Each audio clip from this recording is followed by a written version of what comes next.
Hello friends, आप सभी लोगों को मेरा सादर नमन, सादर प्रणाम। फ्रेंड्स, फ्राइडे को माननीय सर्वोच्च न्यायालय में श्री कौशिक दास सर का केस लगा हुआ था और इसमें काफ़ी अच्छी बहस हुई है, सुनवाई हुई है और लगातार ऑनरेबल जजेस के द्वारा अधिवक्ताओं को हतोत्साहित करने की कोशिश की गई, लेकिन इसके बावजूद अधिवक्ताओं के द्वारा अपना पक्ष सही तरीके से रखा गया, बार बार रखा गया और अंत में आने वाले फ्राइडे को इसके लिए डेट लगी हुई है और फिर से इसमें सुनवाई होगी। फ्रेंड्स, माननीय सर्वोच्च न्यायालय में ऐसे तो बहुत सारे साक्ष्य सबूत पेश किए गए हैं, दस्तावेज़ पेश किए गए हैं, लेकिन दो ऐसे महत्वपूर्ण वीडियोज़ हैं जो कि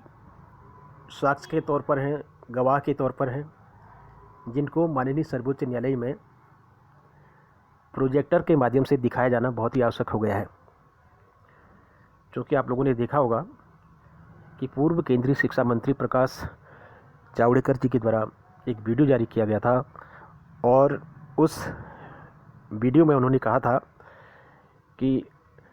माननीय प्रधानमंत्री मोदी जी का आदेश है कि मार्च 2019 तक एनआईओएस के माध्यम से 2 वर्षीय डिप्लोमा को हर हालत में कंप्लीट करना है। और इसके साथ ही साथ उन्होंने ये भी कहा है, मैंने सभी अधिकारियों से, सभी मंत्रियों से, सभी राज्यों से इसके लिए संपर्क कर लिया है, क्योंकि इसको मार्च 2019 तक कंप्लीट करना है, इसलिए 18 महीने में इस डिप्लोमा को पूरा किया जा रहा है और इसमें 6 महीने का 6 मंथ का इंटर्नशिप भी शामिल किया गया है। तो इस प्रकार से सरकार का आदेश और सरकार खुद इसकी घोषणा करती है कि 18 महीने का कोर्स प्लस 6 महीने का इंटर्नशिप खुद सरकार कराती है। और जब डिप्लोमा कंप्लीट हो जाता है तो अब इसकी सज़ा एनआईओएस डीएलएड अभ्यर्थियों को क्यों दी जा रही है। इसके अलावा दूसरा जो वीडियो है एनआईओएस के चेयरमैन प्रोफेसर चंद्रभूषण शर्मा जी के द्वारा जारी किया गया था और इस वीडियो में उनके द्वारा एनआईओएस डीएलएड के बारे में विस्तार से बताया गया है और उनके द्वारा यह कहा गया है कि एनआईओएस के माध्यम से जो 2 वर्षीय डिप्लोमा कंप्लीट किया जा रहा है, इसके माध्यम से आप भारत के किसी भी राज्य में आवेदन कर सकते हैं, क्योंकि एनआईओएस भारत सरकार की संस्था है। जिस प्रकार से अन्य संस्थाओं से डीएलएड की मान्यता है, उसी प्रकार से एनआईओएस के माध्यम से जो डीएलएड कराया जा रहा है या जो भी कोर्स कराए जाते हैं वो भारत सरकार से मान्यता प्राप्त होते हैं। तो फ्रेंड्स, इतने सारे सबूत होने के बावजूद भी माननीय सर्वोच्च न्यायालय में हमेशा अगली तारीख मिलती रहती है, लेकिन अब बहुत ज़रूरी हो गया है कि इन दोनों वीडियोस को माननीय सर्वोच्च न्यायालय में प्रोजेक्टर से दिखाए जाने के लिए अधिवक्ताओं के द्वारा एक एप्लीकेशन लगाई जानी चाहिए। और जब भी सुनवाई होती है,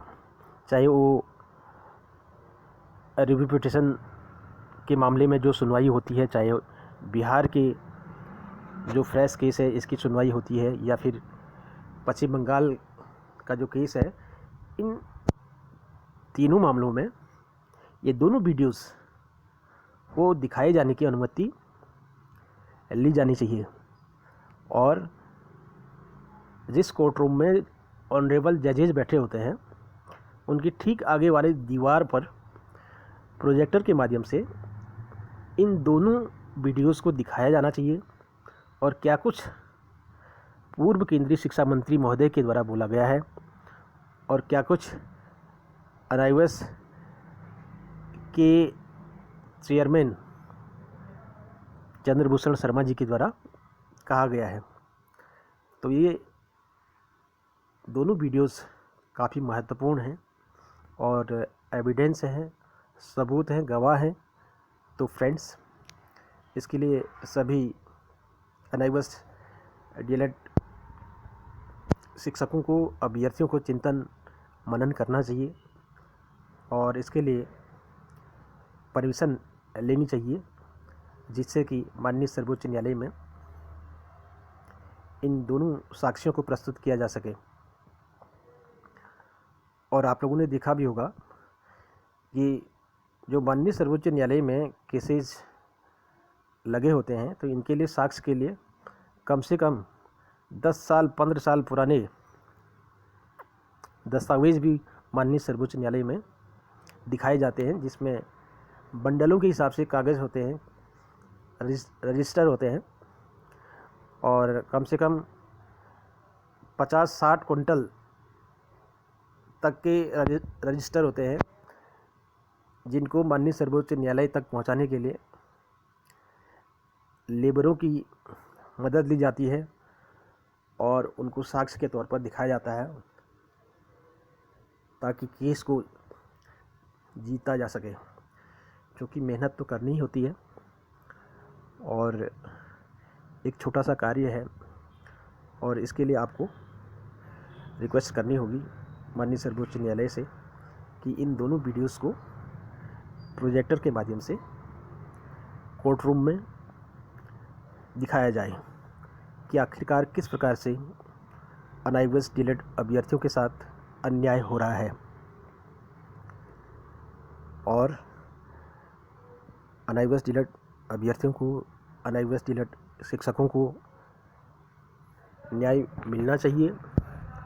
और काफ़ी लंबे समय से संघर्ष जारी है और सभी लोगों को इंतज़ार है कि जल्दी ही इसमें फ़ैसला आएगा। तो फ्रेंड्स, फिर होती है मुलाकात आप सभी लोगों से कुछ नई और ताज़ा जानकारी के साथ। तब तक के लिए जय हिंद, जय भारत।